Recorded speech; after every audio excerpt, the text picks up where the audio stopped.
안녕하십니까.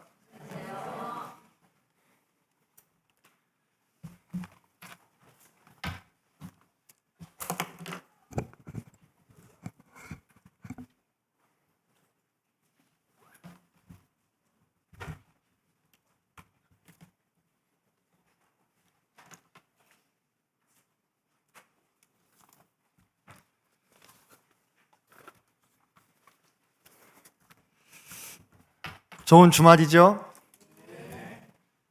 네. 함께 모여서 예배 드리고 찬양할 수 있으면 그날이 좋은 주말이 아닌가 싶습니다. 네. 오늘은 하늘에 속한 사람과 땅에 속한 사람이라는 주제를 가지고 성도님들과 함께 하나님께서 주시는 말씀을 묵상해 보고자 합니다. 성도님들 잘 아시다시피 이 땅에는 두 종류의 삶이 있습니다. 어떤 삶이 있습니까? 하늘에 속한 삶이 있고 땅에 속한 삶이 있습니다. 하늘에 속한 사람이 있고 땅에 속한 사람이 있습니다. 하늘에 속한 사람은 하늘의 생각을 하고요. 땅에 속한 사람은 땅의 생각을 하면서 합니다. 하늘에 속한 사람은 하늘의 것을 먹고 땅에 속한 사람은 땅에서 나는 것을 먹습니다. 성도님들은 하늘의 사람이십니까? 땅의 사람이십니까? 하늘에서 난 걸 드시고 계십니까? 구름에다가 벌이라도 심어서 키우고 계신가요? 예. 우리는 분명 하늘에 속한 사람이 맞는데, 우리의 현실은 땅에서 난 것을 먹고 있죠? 네. 그리고 땅에서 발을 디디고 살고 있습니다.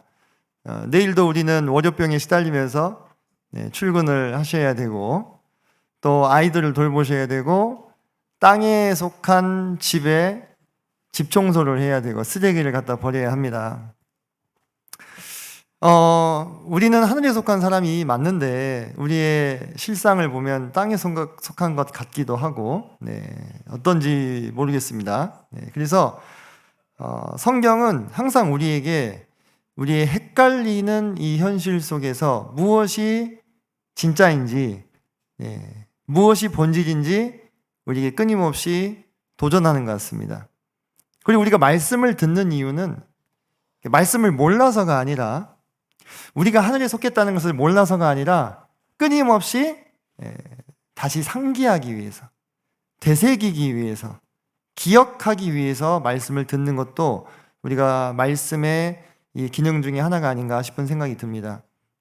그렇습니다. 오늘 성도님들, 제가 여러분께 드리고 싶은 말씀은 여러분은 하늘에 속했다는 말씀입니다. 우리 말씀 시간 끝낼까요? 평상시보다 1시간 일찍 좀 애찬하면 어떠십니까? 그럼 저기 복음반에 있는 애들이 안 됩니다. 당황할 것입니다. 그죠? 왜 말씀을 듣느냐? 매주 모여서 말이에요. 다 알고 있는 내용인데, 근데 아는 것을 우리가 진짜 안다고 할 수 있나요?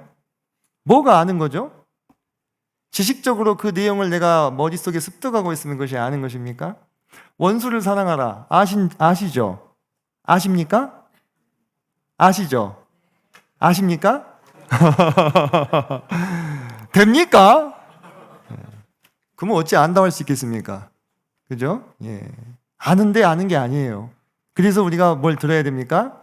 말씀을 들어야 됩니다. 그래서 우리가 말씀을 끊임없이 들으면서 그렇지, 맞지, 그게 맞지 하고서 누가 맞장구를 치십니까? 우리 마음 안에 거하시는 성령께서 맞장구를 치시는 거예요. 그러면 그렇게 그게 켜켜이 쌓이고 또 나이테처럼 쌓이다 보면 이 무디고 이 참 고집센 우리의 심령이 그렇게 된다 이거예요. 변해간다 이겁니다. 큰 바위 얼굴처럼 평생 동안 그 바위를 쳐다봤더니 어떤 모습이 됐다 그래요. 그 큰 바위 얼굴이 그 소년의 모습이 되어 있게 됐잖아요. 노인이 됐을 때. 그런 것이 말씀의 기능이라 생각합니다. 저는 오늘 여기에 나와서 성도님들이 그냥 뒤집어 엎어버리려고 나온 게 아닙니다. 그럴 능력도 없습니다. 그럴 능력도 없어요. 그러면 참 좋을까요? 오늘 말씀 듣고 막 다 뒤집어져 가지고 막 하늘에다가 밀 심고 버리 심고 그것보다요, 이 강단에 올라오시는 우리 동북교회 수없이 많은 우리 형제님들처럼 또 수없이 많이 올라왔던 그 시간들의 연장선에서 저도 오늘 성도님들의 마음 가운데 나이테 하나 그리려고 올라온 것입니다. 그래서 성도님들 열린 마음으로 들으시되 또 다 알고 있는 내용이시겠지만은 오늘도 내가 내 마음 가운데 하나님의 말씀을 한 켜 또 쌓는다. 내 안에 거하신 성령께서 그 말씀에 맞장구 치시면서 우리를 그 방향으로 이끌어 가신다. 아주 젠틀하게, 고요하고 단정함 가운데 하지만 거스를 수 없는 그러한 힘으로 우리를 이끌어 가신다. 이렇게 생각을 하시고 그런 기대를 하시고 말씀을 들으시면 좋겠습니다. 다 나 아는 내용인데 이렇게 생각하실 수도 있겠습니다만 그런 기대가 우리 마음 가운데 있으면 좋겠습니다. 자, 우리는 우리 주님께서 그런 말씀을 이렇게 하셨어요. 너희는 아래에서 났고 나는 위에서 났으며 너희는 이 세상에 속하였고 나는 이 세상에 속하지 아니하였느니라. 이 성경에 보면은 이 하늘에 속한 것과 땅에 속한 것을 대조해서 정말 많은 곳에서 말씀을 하고 있어요. 이제 우리에게 하늘에 속한 것을 가르쳐 주시기 위해서 이 땅에 친히 찾아오신 하늘에서 나신 존재가 누굽니까? 예수 그리스도십니다. 그 예수 그리스도께서 우리에게 찾아오셨어요. 그리고 이 땅이 전부인 줄 알고 살던 이 세상 사람들에게 우리를 포함해서요, 하늘의 것이 있다는 것을 알려주신 거예요. 그대들의 눈으로 보고 그대들의 발로 딛고 사는 이 땅 말고 하늘의 것이 있다. 근데 그걸 너희들은 알지 못하지 않느냐? 너희들은 왜? 땅에서 났기 때문에. 근데 유일하게 이 세상을 찾아오신 인간 중에 땅에서 나지 않으시고 그 근원이 하늘이신 분이 우리 주님이셨어요. 그래서 그 주님께서 하늘에 속한 세계에 대해서 우리에게 알려주시려고 찾아왔다는 것입니다. 그래서 이제 그 주님의 말씀을 듣고 깨달은 사람들, 우리 소위 말하는 깨달은 사람들, 거듭난 사람들, 오늘도 2명의 우리 방씨 형제들이 이제 진짜 방형제님이 되려고, 이제 방형제님이 3분으로 늘어나네요. 그죠? 방씨성이 흔한 성이 아니잖아요. 그죠? 오늘 참 기쁜 소식을 제가 또 들었는데, 이제 그 이제 예비 형제님들은 이제 어디에 속한 사람으로 이제 변화된 것입니까? 하늘에 속한 사람으로 변화된 것입니다. 그들이 얼마만큼 그것을 느끼고 있든 모르든 상관없이 이제 소속이 바뀌어버렸어요. 어디로요? 하늘로 바뀌어버렸어요. 그래서 우리의 시민권은 어디에 있다고 했습니까? 하늘에 있다고 빌립보서 3장 20절에 말씀하고 있습니다. 이것이 우리의 소속이고 우리의 진짜 정체성인 것입니다. 그래서 비록 성도는 이 땅에 발을 딛고 살아가고 이 땅에서 난 것을 먹으며 살지만 이 땅이 전부인 사람은 아니죠. 성도는 세상 속에 살아가지만 세상의 가치관에 끌려가는 사람은 아닙니다. 성도들은 어디에 속한 사람이냐면 하늘에 속한 사람인 것입니다. 그에 대해서 우리가 함께 오늘 본문 골로새서 3장 1절로 5절 말씀을 같이 읽도록 하겠습니다. 제 성경으로 신약성경 326페이지입니다. 골로새서 3장 1절로 5절입니다.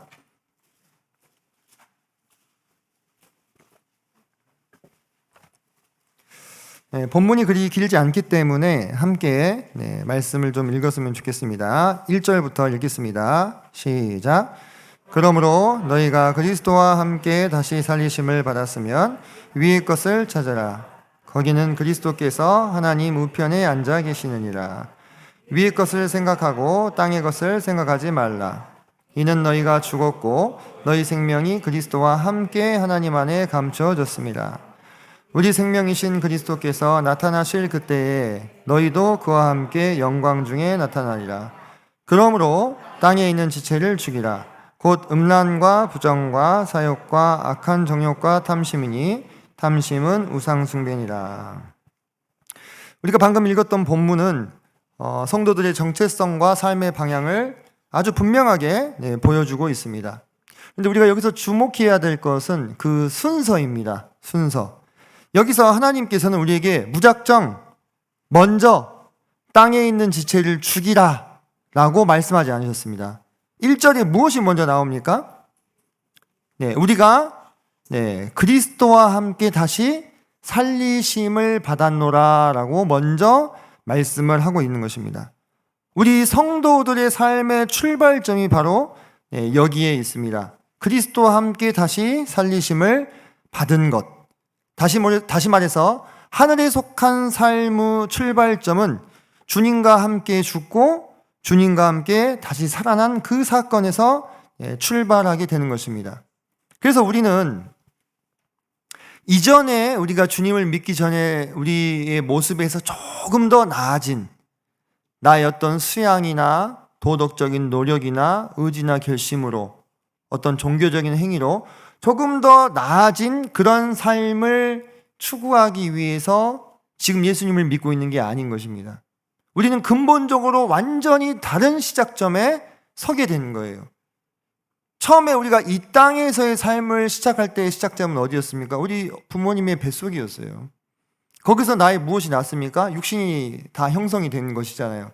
내 피와 살과 뼈가, 내 내장이 다 거기서 형성이 되는 것입니다. 그럼 근원적으로 땅에 속한 출발점이었지만 이제 우리가 소위 말하는 거듭났다, 다시 태어났다라는 표현을 쓸 때는 우리의 출발점이 주님과 함께 이전에 나는 죽고 이제 주님과 함께 다시 살아난 그 지점이 우리의 출발점이 되었다고 하는 것입니다.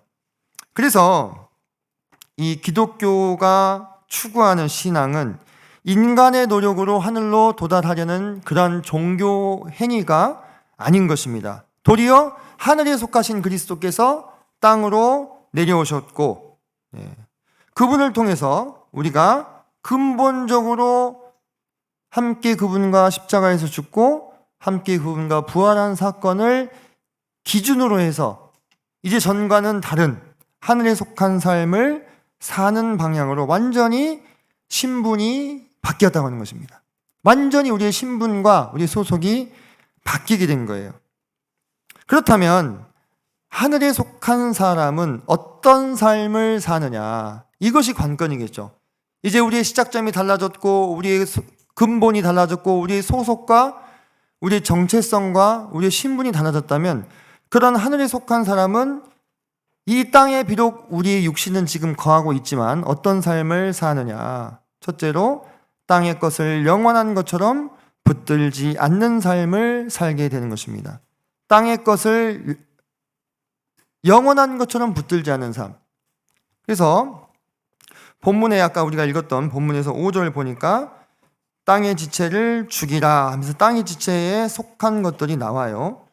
음란과 부정과 사욕과 악한 정욕과 탐심. 그러면서 탐심은 우상숭배다 이렇게 얘기했는데요. 이 탐심은 단순히 무언가를 많이 갖고 싶어하는 그런 마음을 말하는 게 아니고요. 탐심은 뭐냐면 하나님이 아닌 것을 마치 하나님인 것처럼 붙드는 마음을 탐심이라 합니다. 우리가 식탐이라 그러죠. 식탐. 요즘에 우리 재원이 여기 없지요? 아주 식탐이 장난이 아닙니다. 집에 있는 먹을 건 다 자기 거예요. 먹고 돌아서면 배고프고, 그 결과를 보고 계시죠? 어떻게 되어 있습니까? 미쉐린 타이어의 그 캐릭터처럼 이렇게 살이 접혀가지고 이렇게 턱 밑에도 막 저장을 해놓고 배에도 저장을 해놓고 아주 빨가벗고 있으면 귀여워 죽겠어요 아주. 근데 그 아이가 부리고 있는 그 식탐이 정말 우상숭배에 해당되느냐 어떻게 생각하십니까? 그렇게 막 뭔가를 막 많이 먹고 싶고 막 많이 가지고 싶어하는 이런 수준이 아니라요. 이 여기서 말하는 이 우상숭배에 해당하는 탐심은 하나님이 아닌 것을 하나님처럼, 예를 들어볼까요? 뭐 돈, 그죠? 내가 돈이 이만큼만 더 있으면 내가 근심 걱정이 없겠다.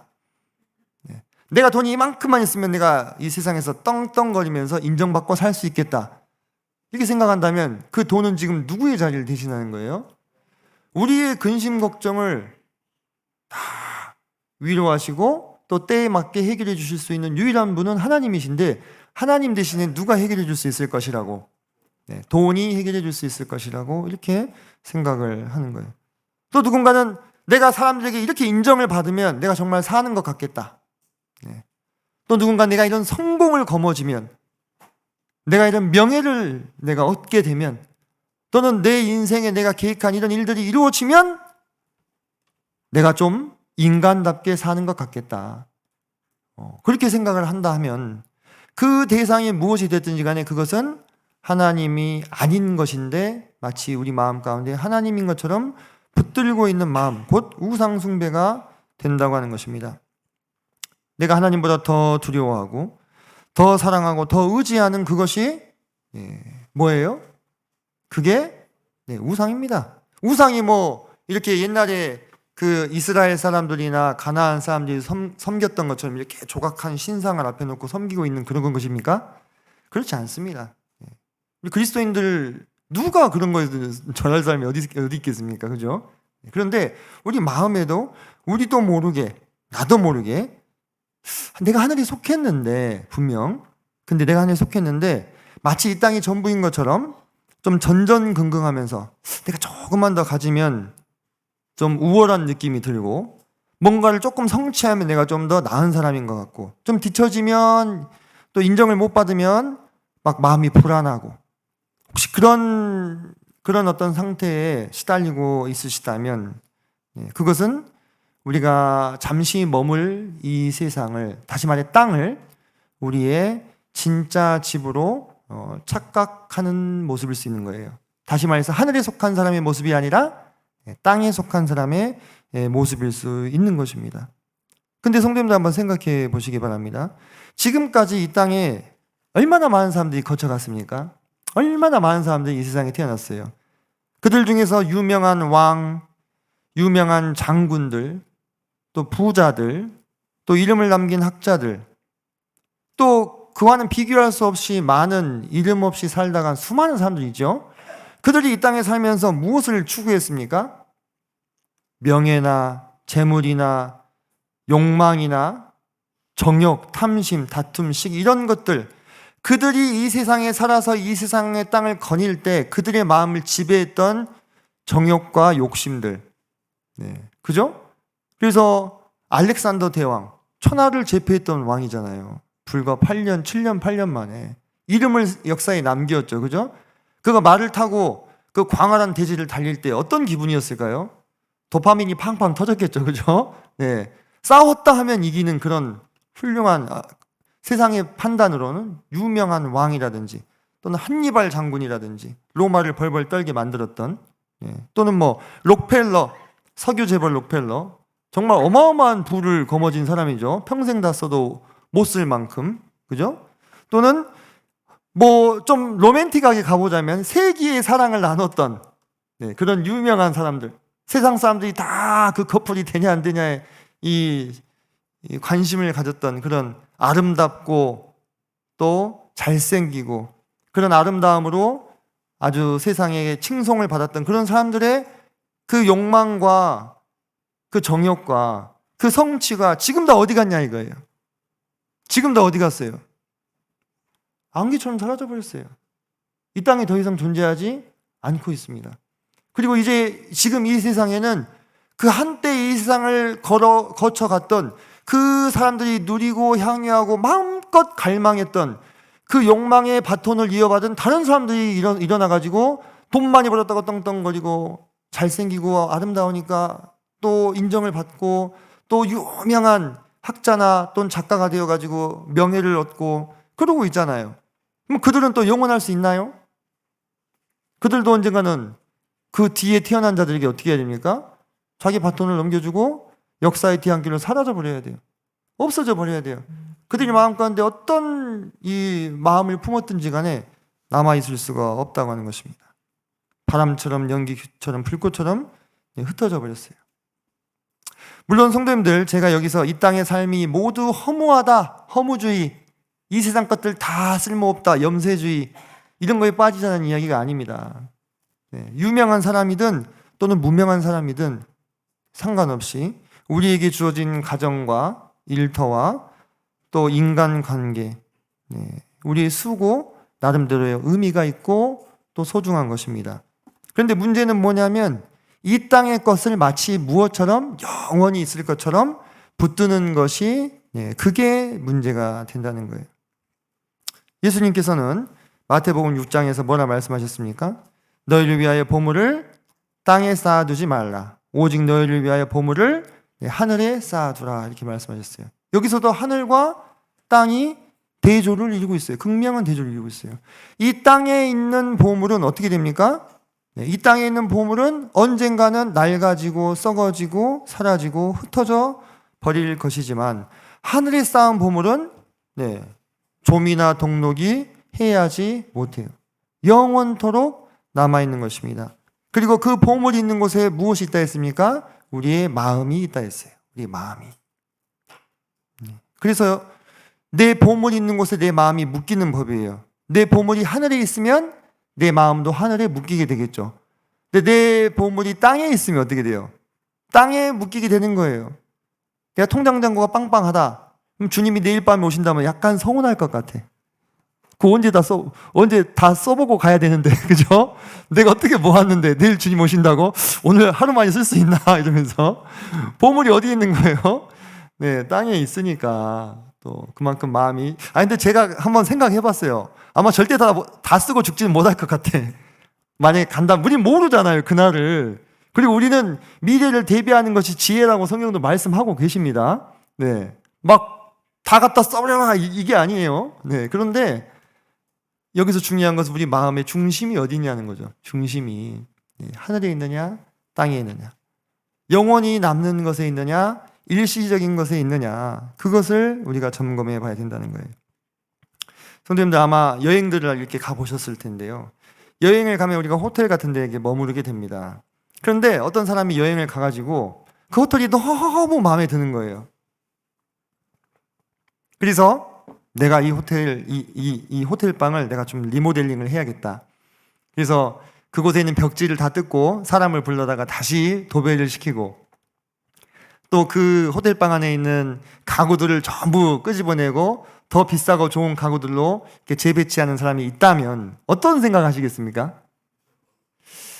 딱 누가 봐도 어리석은 사람이죠. 그렇게 할 사람이 아주 없을 뿐만 아니라 누가 보더라도 그것은 어리석은 일이란 거예요. 근데 누군가 그런 일을 하고 있어서 당신 도대체 왜 그렇게 합니까? 내일 이틀 뒤면은 집으로 돌아가셔야 되는데 왜 그렇게 호텔방에 공을 들이십니까? 그러니까 나는 이곳이 너무 좋아서 내가 있는 동안만이라도 좀 내 마음에 들게끔 이렇게 좀 다시 리모델링하고 돈을 많이 들여서 좀 만들어 놓고 지내고 싶습니다라고 얘기할 사람은 이 세상에 없다는 거예요. 근데 우리가 잠깐 머무르는 이 땅의 삶을 애지중지하고 하늘의 삶을 준비하지 않는 모습, 마치 그 모습 같다고 하는 것입니다. 누가 보더라도 호텔방을 그렇게 꾸미는 사람은 없잖아요. 그리고 어리석은 모습이잖아요. 근데 그걸 우리가 알면서도 그 모습이 내 모습일 수 있다는 생각을 안 하는 거예요. 그 모습이 내 모습일 수 있어요. 이 세상은 우리가 여행을 온 곳이지 우리의 최종적인 종착지가 아닌 것입니다. 근데 그렇다고 해서 이 땅을 함부로 여겨도 된다는 말은 아니에요. 그죠? 오히려 여행객은 여행하는 시간을 어떻게 사용합니까? 최대한 소중하게 사용하잖아요. 왜? 여행은 언젠가 끝이 나니까. 그렇지 않습니까? 여행 가가지고 하루 종일 호텔방에만 누워 계십니까? 그러려면 뭐하러 여행을 가요? 그죠? 그 지역으로. 하루 종일 그냥 5분, 10분도 막 뭐 하나라도 더 보고, 더 이렇게, 경험하고, 그러려고 가서 더 어떻게 해요? 시간을 아껴서 잘 계획해서 쓰시잖아요. 평상시에 집에 있을 땐 주말 그냥 토, 일 그냥 별 생각 없이 지내실지 모르지만 이 집에서의 1박 2일과 여행지에서 1박 2일은 다르죠? 그죠? 그래서 우리가 이 땅에 우리가 여행객으로 왔다는 사실을 인식하면 할수록 사실 그 시간을 더 소중하게 사용하게 되는 거예요. 다만 숙소를 집으로 착각하지는 말아야 된다는 이야기인 거죠. 잠시 머무르는 그곳에 우리 영혼 전체를 걸지 않는 것입니다. 왜냐하면 우리는 이곳에서 나그네의 신분이기 때문입니다. 우리에게나 우리가 앞으로 돌아가야 될 하늘의 본향이 있어요. 이 하늘의 본향은 이 추상적인 관념적인 이야기가 아니에요. 그렇죠? 제가 그런 생각을 해본 적이 있어요. 하늘과 나 사이에는 정말 종이 한 장만큼의 차이밖에 없구나. 이 육체가요, 제가 감당할 수 없을 만큼 이게 찢어지면 어떻게 됩니까? 바로 영혼이 쏙 튀어나옵니다. 그렇지요? 제가 조금 거칠게 표현해서 죄송합니다만, 이 천국과 땅 사이의 간격은요, 제 살이 뭐 두꺼워봐야 한 3cm 되겠습니까? 그거밖에 안 되는 거예요. 그게 갈라져서 내가 감당할 수 없으면 영혼이 튀어나와서 거기로 가는 것입니다. 경계선이요, 그렇게 엄청나게 못 뛰어넘을 만큼 넓지 않아요. 금방이에요, 금방. 금방. 그것이 우리가 죽음을 맞이하는 순간에 지금 우리가 이 땅을 현실로 느끼는 것보다 더 생생한 현실이 된다는 것입니다. 우리의 본향이, 그날이 언젠가 올 것이기 때문에 우리는 그 나라를 향해서 이 땅의 유한한 것들이 영원하다고 생각하며 살지 않게 되는 것입니다. 자, 두 번째로 하늘에 속한 사람은 어떻게 사느냐? 위의 것을 생각하며 그리스도의 통치를 받습니다. 고린도서 3장 2절에서는 이제 뭐라 말씀하고 계시냐면 위의 것을 생각하고 땅의 것을 생각하지 말라. 자, 위의 것을 생각한다는 것은 뭐겠습니까? 이 위의 것은 어떻게 막연하게 우리 지구를 넘어선 저기 우주를 말하는 것입니까? 아니죠. 그죠? 우주를 말하는 건 아닙니다. 또는 뭐 추상적인 어떤 이런 상상의 나래를 펼치는 것을 말하는 게 아닙니다. 우리는 위의 것을 생각할 때 무엇을 생각하느냐? 1절 후반부에 보면은 자, 위의 것을 찾으라 하면서 거기는 그리스도께서 하나님 우편에 앉아 계신다 이렇게 말씀해요. 그러니까 결국은 2절에서 위의 것을 생각하라는 것은 뭐냐면 하늘에 앉아 계신 그리스도를 생각하라는 거예요. 그리스도를 찾으라는 거예요. 그리스도를 마음에 두라는 것입니다. 그리스도께서 다스리시는 그 나라를 바라보라는 것입니다. 내 삶의 뜻을 그리스도의 뜻에 맞추라는 것입니다. 그것이 하늘에 속한 삶이라고 하는 거예요. 그래서 이 하늘에 속한 것, 위에 속한 것을 성경의 다른 부분에서는 많이 말씀을 하고 있는데 로마서 8장에서는 이것을 육신의 생각과 영의 생각으로 대비를 시킵니다. 로마서 8장 6절에 육신의 생각은 사망이고 영의 생각은 평안이라 했습니다. 영의 생각은 생명과 평안이라 했습니다. 육신의 생각은 땅에 속한 것이고 영의 생각은 하늘에 속한 것입니다. 육신의 생각에는 무엇이 있겠습니까? 돈 생각, 인정 생각, 또는 사람들의 원망, 나의 정욕, 두려움 이런 것들을 육신의 생각으로 볼 수 있습니다. 그런데 영의 생각은 그리스도를 생각하는 것, 하나님의 말씀을 생각하는 것, 하나님의 소망을 생각하는 것, 이것이 영의 생각입니다. 이 생각이 무엇을 만듭니까? 방향을 만들고 방향은 우리 마음 가운데 욕망을 만들어냅니다. 그리고 그 욕망이 우리로 하여금 뭔가를 선택하게 합니다. 그 선택이 쌓이면 뭐가 되죠? 그게 우리의 삶이 되는 것입니다. 하늘에 속한 생각을 하는 분들은 하늘에 속한 생각을 계속 하기 때문에 그 방향으로 그 방향에 선한 욕망이 생기는 거예요. 선한 갈망이. 그래서 선한 선택을 하게 되고 선한 삶이 이루어지게 되는 것입니다. 육신의 생각을 계속 하는 사람은 어떻습니까? 육신의 생각이 계속 모아져서 그 방향으로 선택을 하게 되는 거예요. 그래서 결국은 그 삶에 거둘 것이 별로 없는 삶이 되어버리고 마는 것입니다. 하늘에 속한 사람은 마땅히 어떤 생각으로 살아야 되겠습니까? 영의 생각으로 살아가야 하는 것입니다. 우리 몸이 이 땅에 머물려면 양식을 먹어야 되죠. 음식을. 그죠? 그런 것처럼 우리의 영혼도 음식을 먹습니다. 이 땅에 속한 생각을 영혼의 음식으로 삼고 있는 사람과 하늘에 속한 생각을 영혼의 음식으로 선택하는 사람이 나뉘게 됩니다. 우리의 영혼을 무엇으로 먹이고 있으십니까?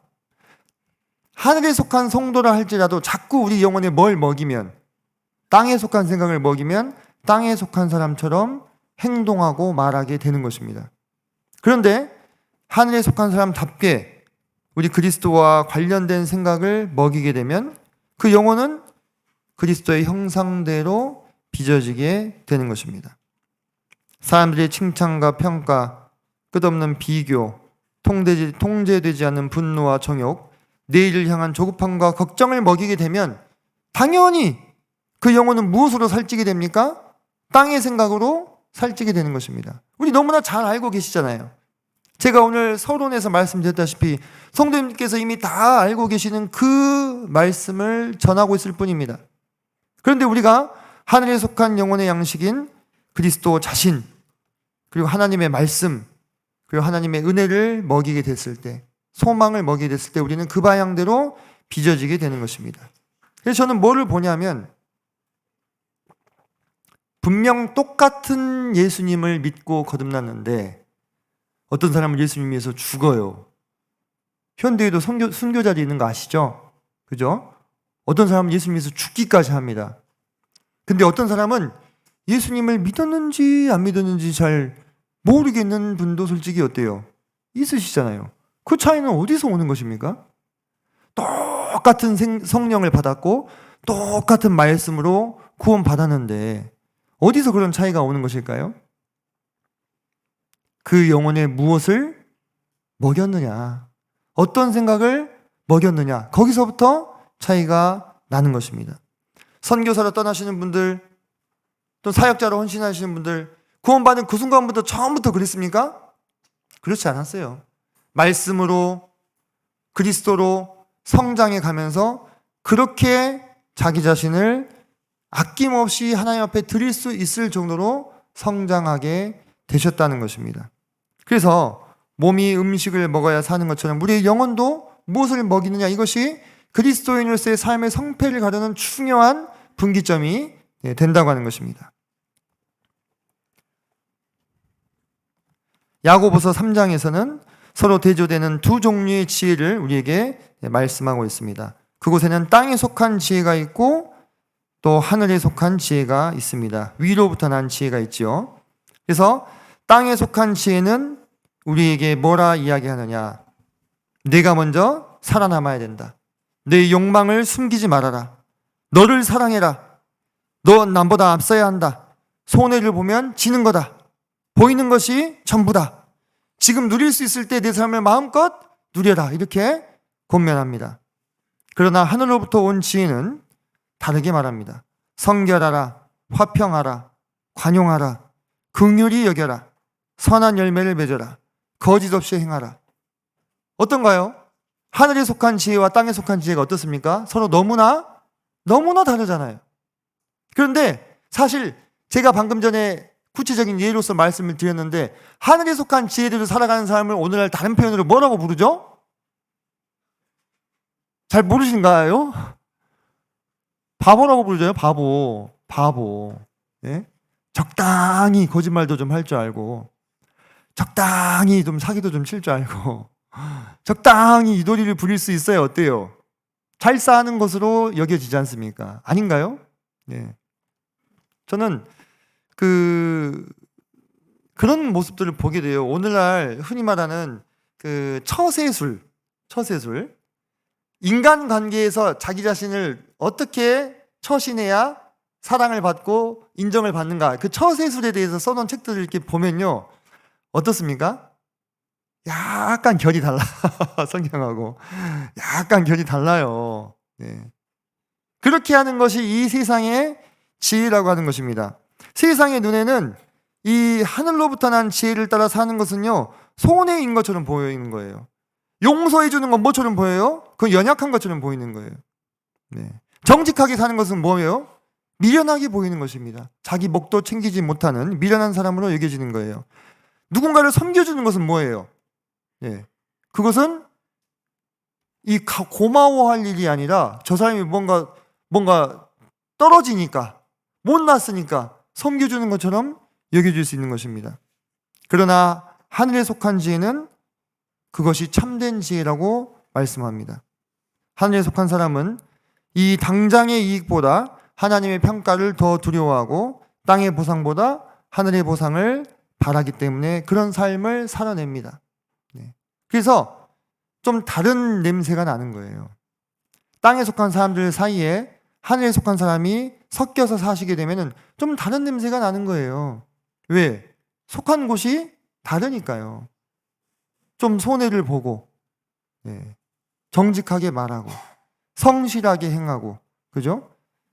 다른 사람들 모여가지고 막 농담하고, 음담패설 나누고, 막 거짓말하고, 맨날 주식 얘기, 부동산 얘기, 돈 버는 얘기, 뭐 어디 갔다 왔다는 얘기, 이런 얘기 할 때 그 사이에서 그런 어떤 이 세상의 대화에 휘둘리지 않는 사람일 수 있는 거예요.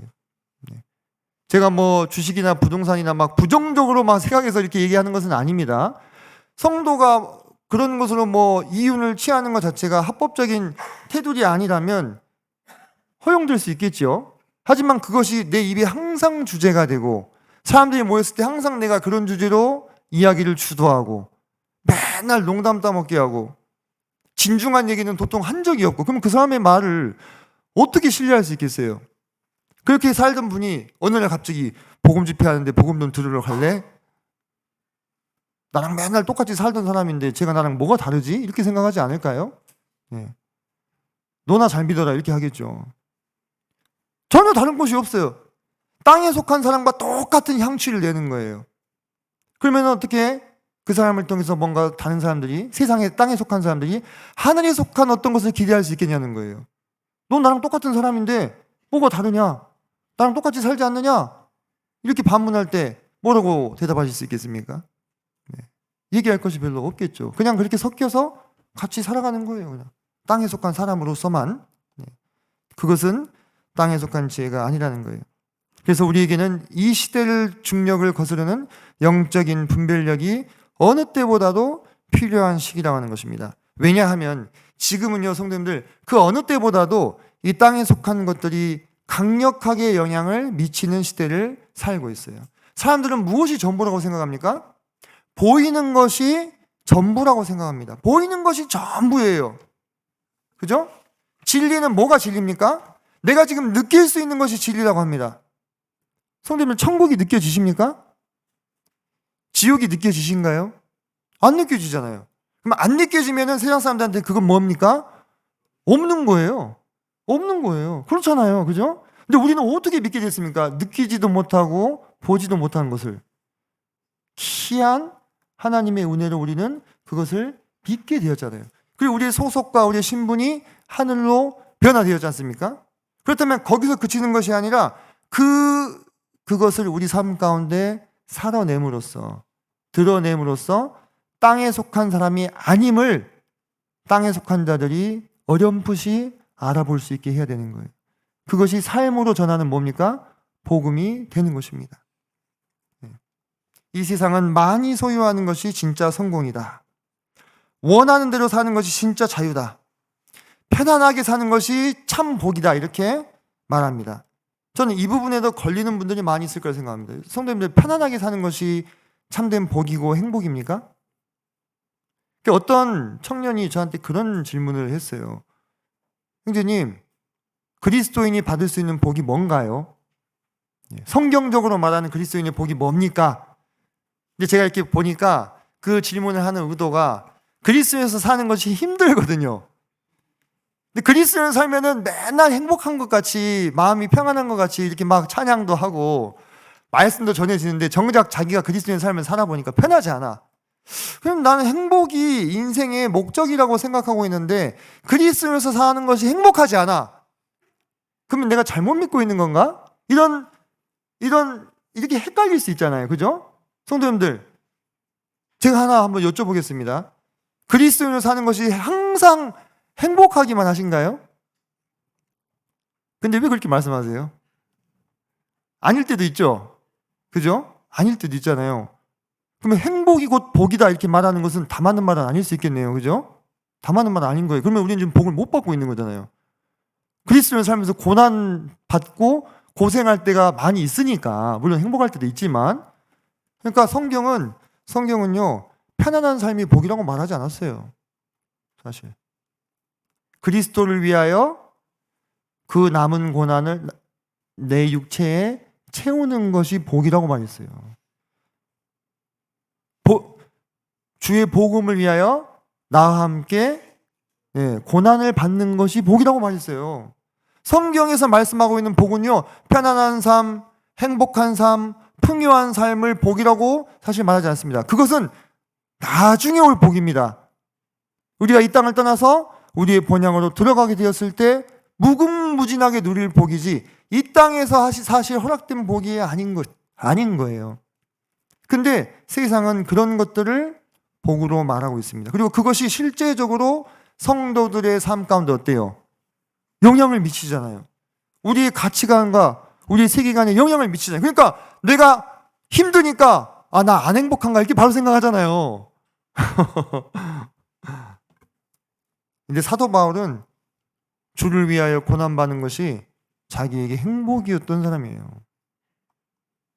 좀 이상하잖아요. 현대인의 기준으로 봤을 때는. 그죠? 좀 이상하잖아요. 근데 그 사람은 참된 복이 무엇인가를 알았던 사람이잖아요. 그래서 성도님들께서 오늘도 하늘에 속한 삶을 살고자 하신다면은요, 필연적으로 부딪히는 것이요, 행복해지지 않을 수 있어요. 부딪혀요. 힘이 듭니다. 그죠? 그럼 이거 잘못된 건가 아닌가? 하고 움찔하는 거예요. 바로 그것에 어떻게 해야 된다고요? 거스를 수 있어야 된다고요.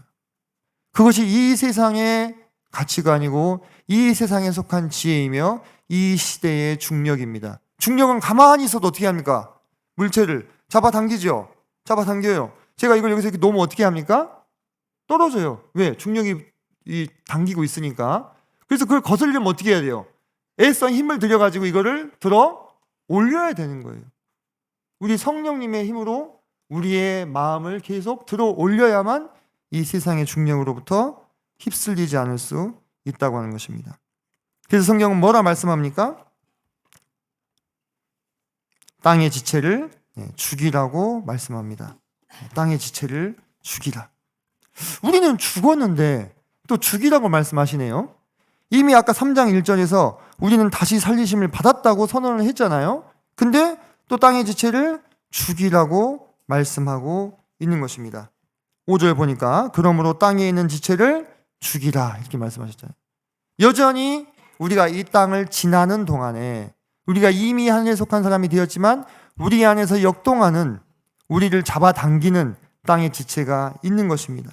그것을 우리가 이겨내기 위해서 하늘에 속한 사람으로서 말씀과 기도와 성령의 도우심으로, 또 공동체가 서로 권면하고 또 격려하면서 땅에 있는 지체를 죽이기 위하여 힘써야 하는 것이 엄연한 현실인 것입니다. 그것은 자동으로 되지 않습니다. 그래서 이 땅에 있는 지체를 죽이기 위해 특별히 공동체의 도움과 노력이 정말로 중요합니다. 늑대는 누구를 공격합니까? 무리에서 떨어져 있는 양을 공격하는 법이에요. 무리에 함께 모여 있을 때는 공격하지 못해요. 서로 뭉쳐 있는 숫은 훨씬 더 천천히 식습니다. 근데 그 숫 중에 하나를 꺼내가지고 한쪽에 따로 떨어뜨려 놓으면 어떻게 됩니까? 금방 식어서 하얗게 재가 돼버리잖아요. 우리 성도님들께서 정말 개인주의가 더 팽배하고 따로따로가 더 팽배해지는 이 시대에 더 모이기를 힘쓰시고 서로 권면하고 교제하시고 놀더라도 같이 성도님들과 함께 노시고, 그렇게 했을 때 땅에 있는 지체가 자연스럽게 죽어가는 거예요. 성도님들끼리 모이셔가지고 죄 짓는 분 있을까? 있을까요? 없죠. 적어도 쉽지 않은 것입니다. 그죠? 적어도 쉽지 않은 거예요. 물론 모였을 때 서로 뜻이 안 맞아가지고 다투고 또 혈기가 올라오고, 그죠? 때로 말다툼이 있거나 그럴 수 있잖아요. 그죠? 사람들이기 때문에. 그런다 할지라도 어떻게 하는 것입니까? 혼자서 따로 떨어져가지고 홀로 외로이 주님과 자꾸 교제하면 좋을 텐데 홀로 외로이 되면은 사탄과도 교제를 하더라고. 그래서 홀딱 넘어가 버려요. 같이 있을 때 비록 버대끼고 힘든 거 있더라도 그곳이 내가 있을 곳이구나. 그곳이 내 땅의 지체가 그래도 역사하지 못하는 곳이구나, 내가 속한 곳이구나, 이런 생각들을 우리가 해야 할 필요가 있겠다, 이렇게 생각을 해보게 됩니다. 자, 마지막으로 하늘에 속한 사람은 어떻게 사느냐? 하늘에 속한 사람은 하늘을 기준으로 오늘이라는 일상에 충성하는 사람입니다. 우리가 여기서 잘 잡아야 되는 균형이 있습니다. 하늘에 속한 삶이 결코 현실 도피가 아니라는 것입니다. 수도원에 들어가가지고 머리 가운데만 밀어놓고 혼자서 기도하는 그것이 아닙니다. 하늘을 바라보는 삶이라고 하는 것은 이 땅의 삶을 아예 포기해버린다는 뜻이 아닙니다. 우리 주님께서 제자들에 대해서 대제사장적인 기도를 드리실 때 뭐라고 기도하십니까? 내가 비옵는 것은 그들을 세상에서 데려가시기를 위함이 아니요 이렇게 했어요. 다만 악에 빠지지 않게 보존하시기를 위함이니이다. 만약에 우리가 구원 받자마자 주님 곁으로 가버린다면 이 땅에서 죄된 지체를 죽이기 위해서 애쓸 필요도 없겠고, 그죠? 죄와 싸우느라 고생할 필요도 없겠고, 하나님을 섬기느라 고생할 필요도 없겠지만은 하나님의 역사는 이 땅에서 더 이상 이어지지 못하게 되는 것입니다. 그래서 이 땅에 우리가 머물면서 땅의 삶을 계속 살아내야 하는 필요가 있는 거예요. 그런데 그것이 다만 이 세상의 방식대로 사는 것이 아니라는 것 뿐입니다. 그죠? 그래서 우리는 여전히 가정에서, 일터에서, 학교에서, 또 이 세상 사람들의 관계 속에서 하나님의 사람으로 살아내라고 부르심을, 보내심을 받은 사람들입니다. 그래서 성도님들, 우리가 보면은 그 대사관이 있어요. 우리나라에도 많은 나라에서 대사관이 이렇게 세워져 있잖아요. 그러면 그 대사관에 근무를 이제 파견을 나온 사람들이 외교관들이죠. 그 외교관들이 이렇게 뭐 예를 들면 뭐 미국이나 영국이나 프랑스나 이런 데서 외교관이 왔다고 해봅시다. 그럼 그 외교관들이 누구를 대표하는 사람들입니까? 그 나라를 대표하는 사람이에요. 그 자기를 파견해준 그 나라를 대표하는 사람이죠. 그래서 그 외교관이 결례를 행하거나 실수를 하면 그건 누구 망신이 되는 거예요? 그 나라의 망신이 되는 거예요. 그 나라를 대표해서 이 땅에 왔기 때문에. 그래서 그 나라 사람은 자신을 파송해준 그 자기 외국, 자기가 원래 속했던 그 정부의 위신과 체면과 또 어떤 목적을 위해서 현지의 풍조에 휩쓸리지 않고 자기 나라의 품격을 지키기 위해서 최선을 다하는 것입니다. 그래서 외교관들이 아주 이 매너 교육을 엄청나게 받지 않습니까? 그죠? 매너 교육을 엄청 받는 거예요. 그렇다면 한번 생각해 보면 좋겠습니다, 성도님들. 우리는 지금 이제 어느 나라의 외교관으로 이 땅에 파송을 받아 있는 입장입니까? 하나님의 나라, 하늘나라, 우리 본향이죠. 그 나라의 외교관으로 이 땅에 보내심을 받은 사람들입니다. 그래서 이 땅에서 우리의 말과 우리의 행동과 우리의 태도와 우리의 관계가 누구를 대표하고 있는 것입니까? 하나님 나라를 대표하고 있는 것입니다. 똑같이 세상 사람들과 같이 군다면 우리는 우리 하나님의 나라에 누를 끼치는 것이 되는 것입니다. 우리는 비록 이 땅에 살고 있지만 하늘나라에서 파송을 받은 하나님의 외교관들이라는 사실을 잊어서는 안 될 것입니다. 그래서 이 세상 사람들과 똑같이 두려워하고 똑같이 탐심을 부리고 똑같이 다투고 자랑하고 똑같이 낙심하는 삶을 자꾸 사람들에게 보여준다면 세상살이의 근심 걱정, 모든 걱정으로 일관하는 말들만 내 입에서 자꾸 나오고 있다면, 내가 혹시 세상 사람들 앞에서 앞뒤가 다른 모습을 보인다면, 또는 거짓말을 한다면 그런 나의 말과 행동이 하나님의 나라를 욕을 먹이는 그러한 행동이 된다는 것을 우리가 반드시 기억을 해야 하는 것입니다. 그래서 우리가 이 하나님의 대사라는 정체성을 붙드는 동안 붙들고 산다면 우리의 평범한 일상은 더 이상 평범한 일상이 아니라 거룩한 사명이 되게 되는 것입니다. 그러한 거룩한 사명감을 가지고 살아가는 성도님들의 하루하루는 결코 무익하지 않습니다. 우리가 오늘 남몰래 드렸던 기도, 또 남몰래 흘렸던 눈물, 그리고 작은 순종, 보이지 않는 인내가 다 모두어져서 하늘나라에서 기록되고 있음을 생각해 주시기 바랍니다. 그래서 우리는 이 대조되는 두 개의 큰 이 하늘에 속한 삶과 땅에 속한 삶 가운데서 무엇을 선택하여 우리의 하루를 그것에 드릴 것이냐, 이것을 끊임없이 고민하고 선택해야 하는 것입니다. 오늘의 말씀을 좀 정리하려고 합니다. 우리는 본래 허물과 죄로 죽었던 사람들이었습니다. 철저히 이 땅에 속해 있던 사람들이었습니다. 그리고 우리의 육신의 욕망을 따라 살고 탐심과 두려움으로 살던 사람들이었습니다. 그러나 하나님께서, 긍휼에 풍성하신 하나님께서 우리를 주님과 함께 다시 살리셨습니다. 그래서 우리에게는 하늘의 시민이라는, 하나님 나라의 백성이라는 새로운 신분이 주어지게 된 것입니다. 우리가 받은 이 영광을 우리도 다 아직 모릅니다. 세상은 어떻겠습니까? 더더욱 알지 못합니다. 우리의 진짜 생명은 사실 지금은 감추어져 있습니다. 첫 창조에 속한 이 몸 안에 우리의 영혼이 감추어져 있는 동안은 우리는 우리가 받은 이 은혜와 영광을 아직 다 알지 못할 것입니다. 그러나 우리의 생명이신 그리스도께서 우리 가운데 나타나게 될 때, 골로새서 3장 4절이죠. 우리 생명이신 그리스도께서 우리 앞에 나타나게 되실 그때에 우리도 그분과 함께 영광 중에 나타나게 될 것입니다. 그때는 이제 더 이상 땅에 속한 이 정욕에 시달리지 않게 될 겁니다. 죄와의 싸움도 그때는 다 끝나게 됩니다.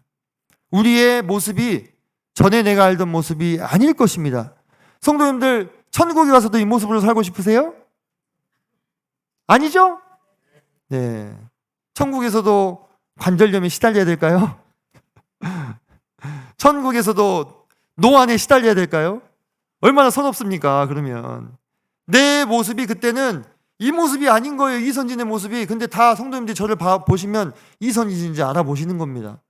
그 나라에 갔을 때 성도의 영광이 드러나게 되고 우리를 구속해 주신 하나님 아버지의 형상을 온전히 입게 되는 날이 반드시 온다는 것입니다. 그러므로 그날을 향해서 오늘도 우리는 위의 것을 찾는 삶을 선택하시기를 바랍니다.